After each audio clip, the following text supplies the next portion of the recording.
이 시간 우리에게 주시는 우리 주님의 말씀은 빌립보서 4장 10절에서 13절 말씀까지입니다. 내가 주 안에서 크게 기뻐함은 너희가 나를 생각하던 것이 이제 다시 싹이 나미니 너희가 또한 이를 위하여 생각은 하였으나 기회가 없었느니라. 내가 궁핍함으로 말하는 것이 아니니라. 어떠한 형편이든지 나는 자족하기를 배웠노니 나는 비천에 처할 줄도 알고 풍부에 처할 줄도 알아. 모든 일 곧 배부름과 배고픔과 풍부와 궁핍에도 처할 줄 아는 일체의 비결을 배웠노라. 내게 능력 주시는 자 안에서 내가 모든 것을 할 수 있느니라. 인터넷상에서 작자 미상의 중산층 별곡이라는 글이 한동안 떠오른 적이 있어요. 이 글은 중산층을 나라별로 비교를 해놓은 거예요. 어떤 게 중산층인가? 우리나라부터 기준을 보면요, 우리나라 중산층의 기준이, 여러분 가만히 들어보시고 나는 중산층인가 가난한 층에 속하는가 아니면 상류층에 속한가 한번 생각해 보세요.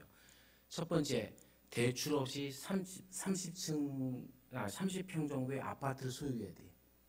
벌써 아파트 30평짜리 그 가격만큼 되는 사람이 없으니까 벌써 하류층에 속아서 낙심하는 분이 있을 것 같아요. 월 급여가 500만 원 이상이어야 돼요.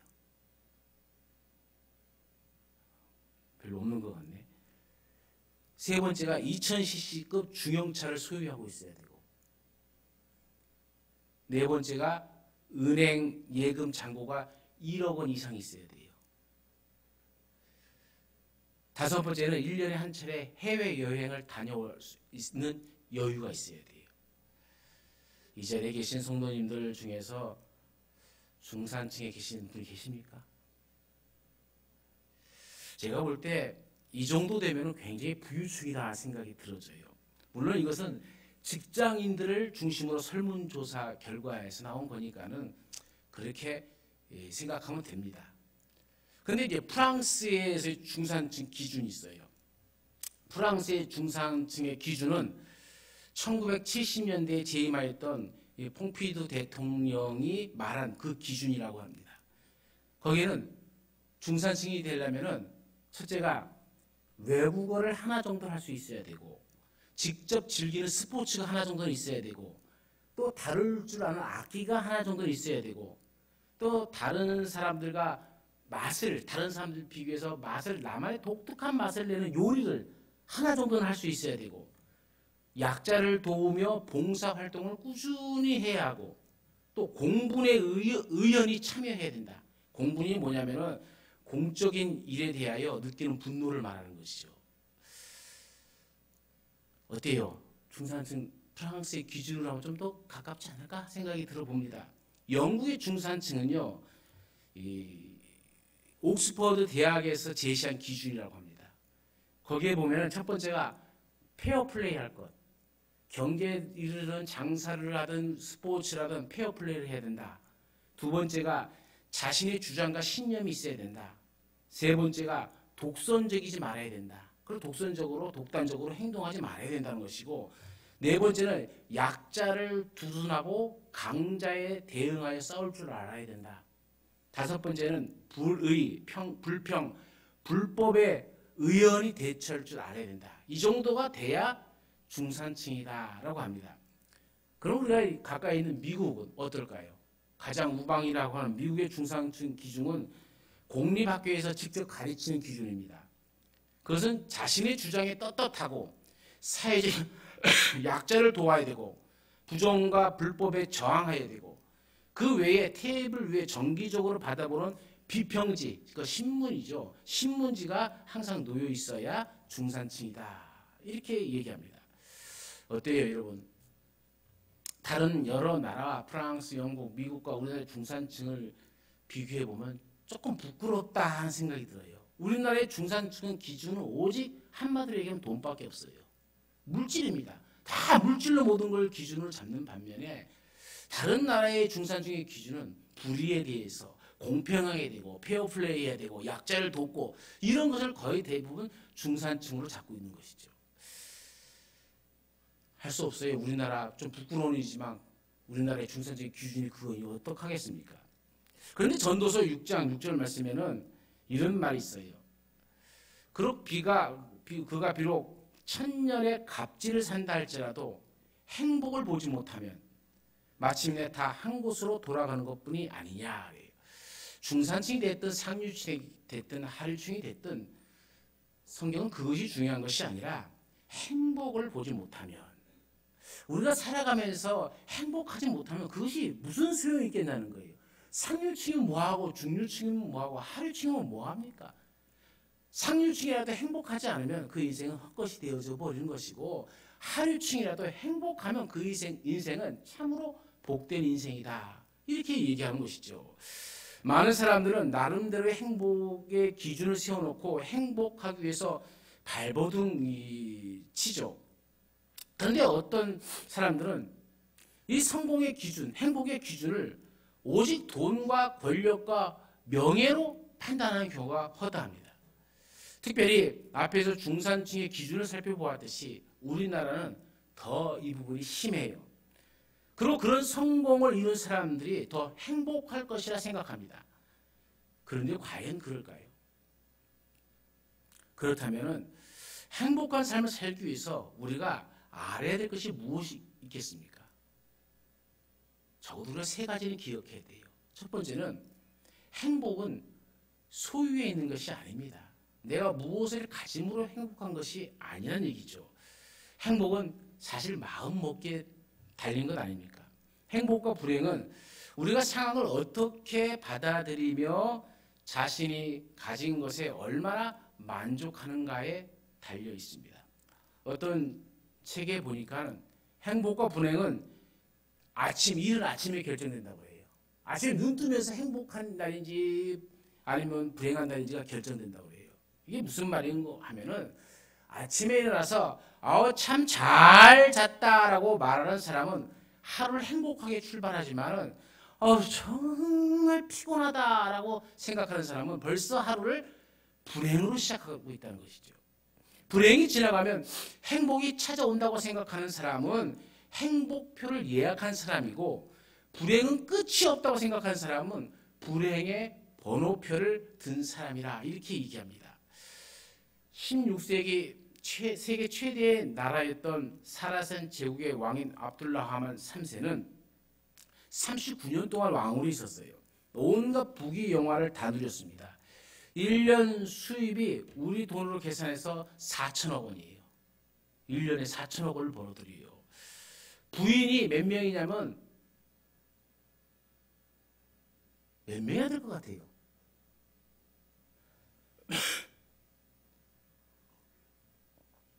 자기 부인만 3,321명이에요. 놀라지도 않으시네. 솔로몬이 1,000명도 많다고 그랬는데 이 사람은 솔로몬보다 더 많아요. 3,321명이니까. 아들만도 616명의 아들을 두었어요. 그런데 이 왕이 숨을 거둘 때에 이렇게 말했습니다.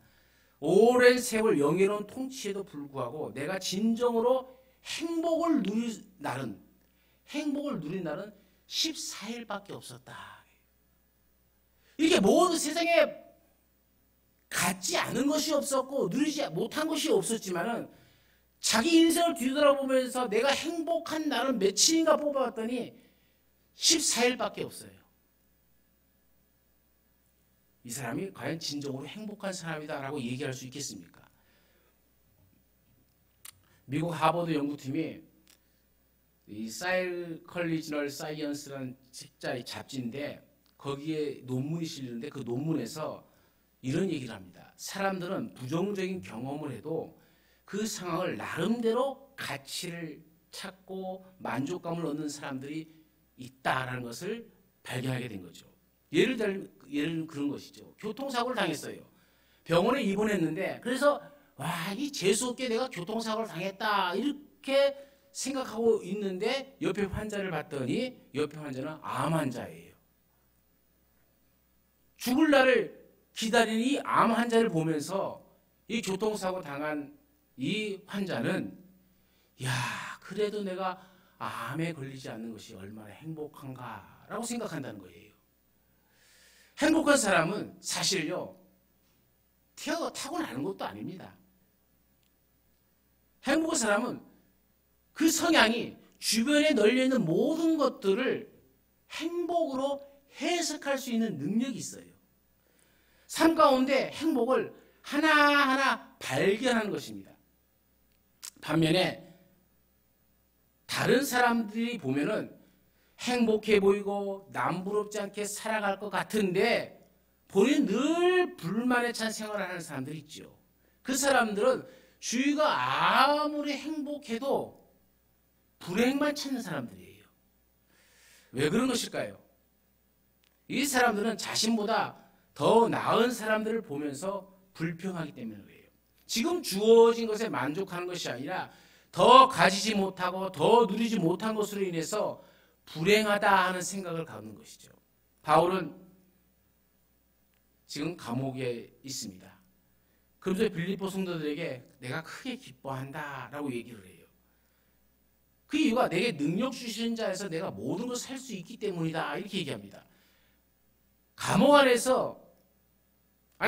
있는 사람이 모든 것을 할 수 있다라는 것이 말이 됩니까? 그런데 바울이 내게 능력 주시는 자 안에서 내가 모든 것을 할 수 있다 이렇게 얘기하는 거예요. 이 말을 이해하기 위해서는 그 앞에 나와 있는 12절의 말씀을 봐야 돼요. 나는 비천에 처할 줄도 알고 풍부에 처할 줄도 알았다. 배부를 줄도 알고 배고플 줄도 알았다. 풍부와 궁핍에도 처할 줄 아는 일체의 비결을 배웠다라고 얘기합니다. 바울은 자신이 어떤 형편에 처해 있어도 그것을 대처할 수 있는 비결을 배웠다는 거예요. 쉬운 얘기로 얘기하면 어떤 상황이든지 그 안에서 자기 자신은 행복을 찾자 누린다라는 얘기입니다. 배부가 부르고 풍부하면 그것에 맞는 삶을 살고 배고프고 궁핍하면 그것에 맞는 삶의 일체의 비결을 배웠다는 거예요. 바울은 이것을 두고 능력 주시는 자 안에서라는 말을 합니다. 능력 주시는 자 안에서. 내가 지금 아무것도 할 수 없는 감옥인 것 같지만은 그리스도 예수 안에서 나는 모든 것을 할 수 있다. 그 말입니다. 그런데 바울이 말하는 그 비결이 뭘까요? 어떤 형편에서든지 그것에 맞는 삶을 살 수 있는 비결, 그 능력이 무엇입니까? 11절 말씀에는 이렇게 얘기합니다. 내가 궁핍함으로 말하는 것이 아니라 어떤 형편이든지 나는 자족하기를 배웠노니. 바울은 어떤 형편에서든지 자족할 수 있음이 행복의 비결이라 이렇게 얘기합니다. 오늘도 우리가 이 땅을 살아가면서 불만, 불평을 찾을 것이 아니라 자족하는 마음을 가져야 됩니다. 자족하는 마음을 가져야만 우리는 그 안에서 행복을 발견하게 되어지고 그 행복을 누릴 수 있는 존재가 되어지는 겁니다. 우리 모두가 바울처럼 이 자족할 수 있는 마음의 여유가 여러분 가운데 있기를 간절히 축원합니다. 두 번째로 행복한 사람은 다른 사람과 비교하지 않아요. 지금 주어진 자신의 삶에 만족하며 살아가는 것. 사람이 비교하기 시작하면서 그때부터는요, 이미 하나님께서 나에게 주신 것이 눈에 안 보여요. 이미 하나님께서 나에게 주신 은혜를 잊어버리게 되어버려요. 언제요? 비교하기 시작할 때. 여러분, 세계에서 가장 가난한 대통령이 어느 나라의 대통령일까요? 한번 생각은 해보셨나요? 우리는 일반적으로 생각하기를 대통령 되면 다 부자라 이렇게 생각할 겁니다. 근데 세계에서 가장 가난한 대통령이 2010년부터 2015년에 재임하였던 우루과이의 호세 무히카 대통령입니다. 이 무히카 대통령은 월급의 3분의 2를 기부를 합니다. 3분의 1만 가지고 생활합니다.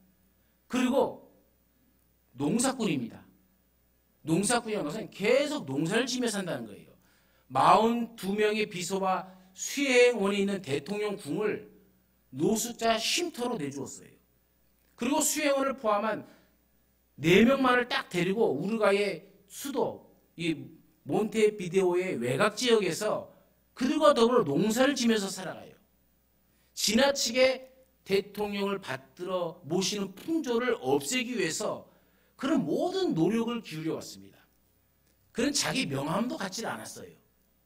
사람들은 한때 대통령이 언론과 방송을 의식한 제스처다 이렇게 떠들기도 했습니다. 하지만 전혀 그렇지 않다는 것을 그들은 알게 되었죠. 재임 기간 내내 그리고 대통령 임기가 끝나고 나서도 이 대통령은 여전히 똑같은 생활을 하고 있습니다. 그래서 모든 국민들이 다 그를 칭찬합니다. 그의 삶도 말 그대로 정말 진솔합니다. 그의 정치 이력을 보면 더 화려합니다. 독재와의 투쟁에서 6번이나 총에 맞은 적이 있었고 감옥에서의 탈출, 또 붙잡히고 고문당하고 이 생활이 계속적으로 반복되었죠. 하지만 그 이후에 장관을 지내고 마침내 대통령이 되었습니다. 이 대통령 된 이후에 정치 이념이나 색깔보다는 그의 모든 초점은 국민의 행복에 초점을 두었어요. 20년 이상 된 폭스바겐 승용차, 우리가 20년 된 폭스바겐이니까 와 외제차 타네 그렇게 생각할지 모르지만은 이 폭스바겐 승용차는 우리나라 말로 하면 경차입니다. 조그만 차예요. 그 차 하나밖에 가진 것이 없어요. 그리고 농사를 짓기 위해서 트랙터, 그리고 농장, 그가 갖고 있는 전부 재산이 그것밖에 없습니다. 은행에는 예금 통장 하나가 없어요. 가끔씩 농사를 지어서 내다 파는 걸로 자기 생활비를 대체합니다. 이 대통령이 5년간 딱 그렇게 재임한 이후에 지금 우루과이는 그가 한 분의 청빈한 삶으로 인해서 관료들의 부패가 사라졌고 매년 경제가 5% 이상씩 성장을 하는 나라로 바뀌었습니다. 브라질과 파라과이, 아르헨티나 그 사이에 낀 우리나라 남한보다 조금 더 클까 말까 그 작은 나라, 인구는 300만 명 좀 넘어요. 그 조그만 나라가 이 대통령 한 명이 바르게 세워짐으로 말미암아 정말로 행복한 나라가 됐고 행복한 국민들이 되었죠. 이 대통령은 자기 자신과 다른 나라의 대통령을 비교하지 않습니다. 자신이 나라에서 자신이 해야 할 일을 묵묵히 하면서 자기 자신이 행복을 찾아가는 겁니다. 그래서 국민들이 이와 같이 무이카 대통령처럼 자기 자신의 행복을 찾아서 자기 상태에서 묵묵히 일하는 그런 모습으로 나라가 바뀌어가고 있는 거죠. 오늘 우리도 행복하기를 원하신다면 다른 사람과 비교하지 마세요. 오직 나에게 주어진 은혜에 감사하시길 바랍니다. 하나님께서 우리에게 주신 삶의 목적이 무엇인지를 분명히 깨달으시고 오늘도 하나님이 내게 주신 모든 것이 은혜인 줄 믿고 사시기를 간절히 축원합니다. 세 번째, 우리가 행복할 수 있는 비결은 우리의 터무니없이 올라가 있는 눈높이를 낮춰야 됩니다. 우리의 눈높이가 낮춰지면요, 우리는 감사하게 되고 행복한 삶을 살 수 있는 것이죠.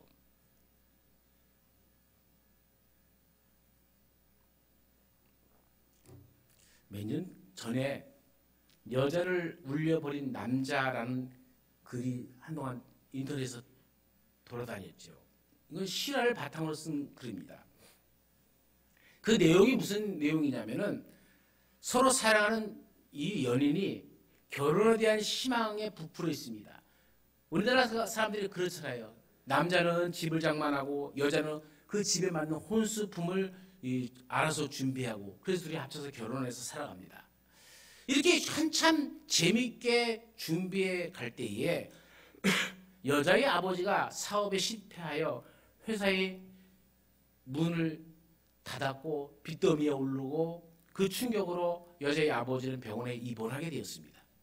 그런데 결혼을 한 달 앞둔 어느 날 이 남자는 여자의 손을 잡고 아픈 고백을 합니다. 자기가 결혼하면 살려고 보여줬던 새 아파트는 사실은 자기 것이 아니란 얘기예요. 여자도 아버지의 사업 실패로 사실 새 아파트에 맞춰 가져가 혼수품을 살 수 있는 형편이 아니었기에 그 말에 그렇게 크게 실망하지는 않았습니다. 그래서 그들은 어렵게 단칸방에서 신혼살림을 차렸습니다. 근데 또 하나의 문제가 발생했어요. 그렇게 연애할 때 결혼 전에는 자기 월급이 많다라고 했는데 결혼하고 나니까 월급이 3분의 1밖에 안 되는 거예요. 그래도 여자는 자기의 형편을 보고 그래도 고맙지 하면서 신혼의 행복에 젖어서 기쁘게 살았습니다. 어느 정도 시간이 지나자 여자의 아버지가 다시 건강을 되찾고 다시 사업을 시작했습니다. 그리고 사업도 잘 되었고 하는 일마다 번창하기 시작합니다. 그런데 사람의 마음이 요상하죠. 친정집이 어려울 때는 그저 주어진 것에 감사하고 기뻤는데 친정집의 형편이 좋아지니까는 자기의 모습이 초라하기 시작해 보이는 거예요. 내가 이런 새방에서 살아야 되나? 이 살림들은 구질구질해 이게 뭐야? 이 원망과 불평을 찾기 시작하는 겁니다. 결혼 전에 아파트를 보여주고 경제적으로 어렵게 해주지 않겠다던 그 남편의 말도 모두 거짓말이었어 하면서 스스로가 막 상처를 입기 시작하는 거예요. 그러자 그렇게 사랑스럽고 존경스러웠던 남편이 미워지기 시작하는 겁니다. 결국 여자는 너무 속상해서 이 억울한 마음을 친정 어머니께 말합니다. 아픔을 이야기하는 여자의 볼에서 아픈 눈물이 흘러내리고 이 여자의 이야기를 듣는 그 어머니의 눈에서도 눈물이 흐릅니다. 그러나 그 두 눈물은 다른 눈물이었죠. 이야기를 듣고 난 어머니는 눈물을 추스리면서 딸에게 이야기를 합니다. 김서방이 아무에게도 얘기하지 말라고 했는데 이제는 네가 알아야 될 것 같다. 그러면서 해준 말이 남자는 혼수 용품을 해올 형편이 못 되는 그 여자의 마음이 상할까 봐 신혼집으로 사놓은 그 아파트를 팔아서 장인 어른의 빚을 갚는 데 썼고 그리고 매달 월급의 3분의 2 정도를 전혀 수입이 없는 자기 집에 계속적으로 끊임없이 준 거죠. 그리고 나머지 돈은 그 아버지의 병원비로 썼다는 이 친정 어머니의 이야기를 듣는 딸은 아무 말도 못하죠. 그리고 그저 눈물만 흐릅니다. 아까 원망 불평했던 눈물과 이 나중에 흐르는 눈물은 그 농도가 다른 눈물이죠. 남자는 얼마든지 자신이 여자보다 더 나은 형편에 있는 것으로 여자와 비교하면서 자랑할 수 있었겠죠. 유세를 부릴 수도 있었을 겁니다. 하지만 그렇게 하지 않고 오히려 가난해져 버린 그 여자의 자리까지 자기 자신을 낮추어서 그 여자에 맞추며 살아왔던 것이죠. 이 남자의 목적은 자기 자신이 얼마나 위대한 존재인 것을 내세우는 것이 아니라 자기 자신이 얼마나 능력 있는 남편이라는 것을 보여주려는 것이 아니라 행복한 가정을 이루는 것이 목적이었습니다. 그래서 이 남자는 자기 모든 것을 다 내려놓고도 자기 아파트까지 팔아서 그 여자의 친정집에 다 내어주고서도 이 남자는 행복했던 것이고 그것을 모르는 이 여자는 그 안에서 불만, 불평을 찾고 있었죠. 사랑하는 여러분, 오늘 우리의 모습은 어떠합니까? 우리는 자기 유세에 떠나고 너무 바쁘지 않습니까? 내가 이만큼 이 정도 되었으니 이 정도는 해야지라는 그런 교만에 빠져 있지는 않습니까? 어쩌면 우리는 이 여자와 같을지도 모릅니다. 하나님께서 우리에게 한량없이 베풀어 주신 그 은혜는 다 망각해버리고 이제 살만하니까는 불만, 불평이 찾아옵니다. 원망할 것만 찾아 나서는 우리의 눈길, 우리의 발걸음이 아닌지 다시 한번 돌이켜보게 되어집니다. 예수님은 하나님의 아들이셨습니다. 얼마든지 그 자리에서 영광을 받으실 수 있는 분이십니다. 하지만 예수님은 그 자리를 버려두시고 우리의 행복을 위해서 사람의 모습으로 낮아지셨습니다. 낮아진 정도가 아니라 기꺼이 우리를 살리기 위해서 물과 피를 십자가에서 다 쏟아 내버리셨습니다. 누구든지 주님께서 행하신 이 일을 인정하고 주님을 믿는 자에게는 구원의 은혜를 한량없이 베풀어 주셨습니다. 하나님께서는 이런 예수님을 높여 주셨습니다. 모든 사람이 예수의 이름 앞에 무릎을 꿇게 하셨습니다. 스스로 눈높이를 낮추는 사람에게는 언제나 감사가 있습니다. 그 감사로 인해서 언제나 행복할 수가 있습니다. 여러분, 감사하며 사시는 여러분의 삶이 되길 바랍니다. 감사하십시오라는 글이 있어요. 이 글을 읽어보면 이런 글입니다. 지금 집에 전기가 들어온다면 감사하십시오. 여러분 집에 전기 안 들어오는 집 없죠? 그런데 감사하십니까? 지금 집에 전기가 들어온다, 일상적인 삶, 전혀 그냥 생각 없이 살아가는 것, 그것을 보면서 감사를 찾아야 된다는 거예요. 왜 그러느냐? 세상에 전기의 혜택 없이 사는 사람들이 이 지구촌에는 20억 명이 있습니다. 집에 수도시설이 되어 있다면 감사하라는 얘기입니다. 그렇지 못해서 아무 물이나 마시는 사람들이 이 지구촌에는 10억 명이 있어요. 하루 1,000원이라도 생활할 수 있다면 감사하라는 얘기입니다. 이 1,000원 미만으로 살고 있는 사람들이 지구촌에는 12억 명이 있어요. 하루 한 끼라도 따뜻한 음식을 먹을 수 있다면 감사하길 바랍니다. 영양실조로 고통받는 사람들이 지금도 8억 명이나 있습니다. 오늘도 아침에 거뜬히 일어났다면 감사하십시오. 그 하루, 그 아침에 한 번 더 일어나지 못한 사람들이 오늘도 100만 명이나 죽어가고 있다는 얘기예요. 한 번도 전쟁의 위험이나 수용소의 외로움과 굶주림의 쓰라림을 경험하지 않았다면 우리는 감사해야 될 것 아닙니까?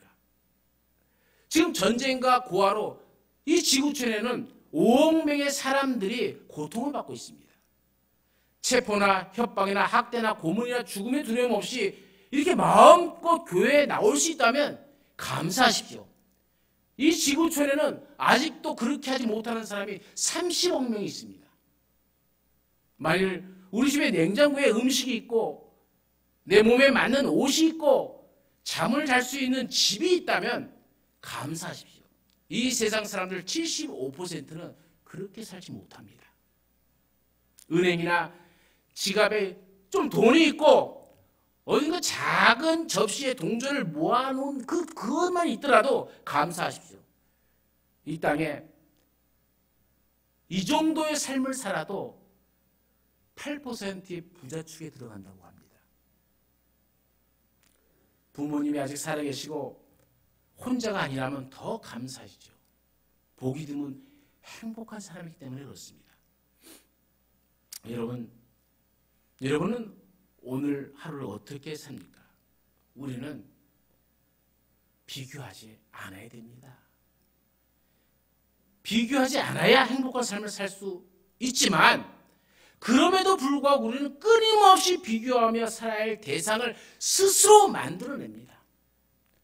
그런 사람들과 비교할 것이 아니라 우리가 비교할 것 딱 하나가 있어요. 비교할 것은 내 자신과 비교해야 돼요. 내 자신과 무엇을 비교하라는 말입니까? 어제의 나와 오늘의 나를 비교하십시오. 어제의 나와 오늘의 나를 비교해봐야 1년 전의 나의 모습과 지금의 나의 비교가 되어집니다. 1년 전의 나보다 지금의 더 나은 내가 되어야 되지 않겠습니까? 어제의 나보다 오늘의 내가 더 나은 내가 되어야 되지 않겠습니까? 하나님께서 우리에게 원하시는 것은 바로 이것이죠. 다른 사람들과 비교해서 불만 불평을 찾을 것이 아니라 내 스스로 나와 비교를 해서 항상 내 모습이 발전하는 모습, 성장하는 모습으로 살아가는 것, 그것이 하나님께서 우리를 바라보시는 행복이 아니겠습니까?